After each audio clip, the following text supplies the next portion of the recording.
Thank you for that interview, Josh. We're now back in the studio. Oh, you're right there. Hey. Oh, Came out of nowhere there. You know guys what? sneak up on me like Sneaky that. like that, you know what I'm saying, Yeah, big guy? Yeah, I know. I definitely know. we now do our picks of the week, where we will all choose what we think will win this week. First game, Naughty Boys versus the Average Joes. I picked the Naughty Boys in this tight game. I just think they have more speed and power. I just think they're going to grind it out in this one. Tim? And Taylor, I'm also picking the Naughty Boys here. Average Joe's not sure if they have that killer instinct that you need for a dodgeball team, and I know I'm going to hear a lot about saying that, but I'm definitely picking the Naughty Boys on this one. I gotta complete the chain here, boys, and go with Naughty Boys. I'm a Mac Ito fan. He's got it, hands down. Okay, now we go to Brown versus the Niners. I chose, obviously, my team, like Team Brown. They're undefeatable. It's like a wall with a gun. It's unbeatable. Yeah, this one could be ugly. I'm not just saying this because Taylor's here, actually.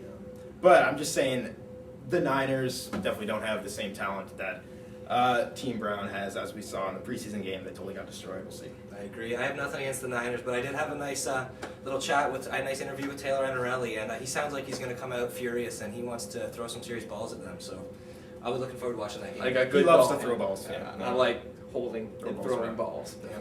All right, Straight up. You gotta third hustle those game. loose balls, Straight from the source there, folks. We have the A-Team versus Prestige Worldwide. Another tight game, possible like playoff game before 4th and 5th. I chose the A-Team. I think Jacob Ford, I don't particularly think he's a great athlete, but I think he has the leadership qualities to lead his team to victory. And I'm also picking the A-Team, even though I'm not like Taylor and just picked his brother's team because my brother's on Prestige Worldwide. I'm not like that. I'm actually going to pick the team that I think is going to win, Taylor. But yeah, definitely the A-Team on this one. You guys got some serious issues. I cannot pick a team. You know, this game is killing me up. I'm going to have to go with the A-Team just because of the size. Okay, last game on Tuesday. We have Operation Murder versus A Shot at Love, and you know what? I just don't see A Shot at Love doing anything. Barry Gill, a titan on the dodgeball court, but he's not going to do it. Operation Murder. This one could be even more ugly than the Niners versus Coons. Should be disgusting. Operation Murder for sure. Complete annihilation, hands down, Operation Murder. It will be a murder.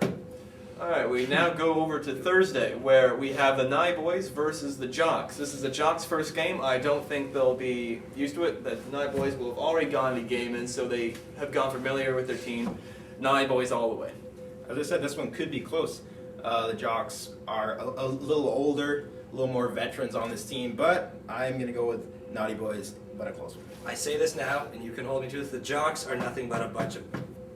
I can't say this on camera. The Jocks shouldn't be wearing Jocks. They're a bunch of little girls, okay? Naughty Boys, hands down.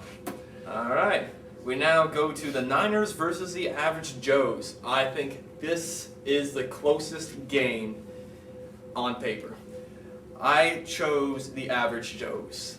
I thought both girls' teams would have a very difficult season getting a win, but this is a game they can very, very easily win. It's the 11th ranked team versus the 10th ranked team. So Average Joes all the way. Yeah, this one will also be very close. But I'm going to go with the Niners. I think they're a little bit more of that killer instinct that I'm not sure the Average Joes have. But I think they'll just barely pull this one out. But it will be close. Despite if the girls' teams played one another, I think this is the only game that the girls could win. And I think they can beat these guys pretty easily, so I'm going to go with the Average Joes on this one. Okay, we now go to the third game on Thursday, Operation Murder versus the A-Team. Come on, guys. Like, Operation Murder, hands down, if they show up. Yeah, Operation Murder for sure. You know, I think someone said it, mind over matter. If Operation Murder shows up, hands down victory. Yeah, I actually said that. Yeah. And now we go to the Dodgeball Network Game of the Week. Oh my God. Of the Oh week. my God. I'm freaking out. I'm freaking out. I've already booked seats for course. It's going to be like a movie. What do you even say to a game like that? Like, you have to... If you miss it, you've missed life. If you missed it, you're an idiot. All right, like, seriously. Can you say idiot on the air? Yes. Oh, maybe we can blank that out. We can blank that out later. Alright. Well, Sorry. I'm actually, I'm changing my pick. Oh. Because heart wins games. Alright? We were always the underdog as Brown last year. Came on top almost every game. Jesus and Friends this week versus the Coons. They will take it home in a grinder. This will be also very close. But, Kaka Coon's just too much talent. George Hall, Scott Elliott, their talent is just so deep, and Jesus and Friends just won't be able to match up. Kaka Coons for sure. Now you guys are 1-1. It's a tough choice. I got to go with the Kaka Coons on this. George Hall's arm just reminds me of a boulder, you know what I'm saying? I actually had an interview with George Hall. We'll show you quickly after this. He just seemed fierce. He wanted to win this game. I think his ferociousness and this little Scotty Elliott, Scotty, because of those two right there, I love everyone else. I think Kaka Coons will come out on top. It'll be close. I'm going Kaka Coons on top. Oh, but also, the Crooks, will they be back for this game? Oh, they're in Jamaica. They're in Jamaica. Oh, the Crooks will be back for this game. And apparently, Will Rayner Campbell is in Costa Rica. Will he be ready to play when he comes back? Big news. Big news. Think about that. 3 top players on the Cocoons may not be there. This is huge. Absolutely huge. We now go to a quick commercial break. When we come back, we'll be talking about players to watch and then our final conclusions. See you then.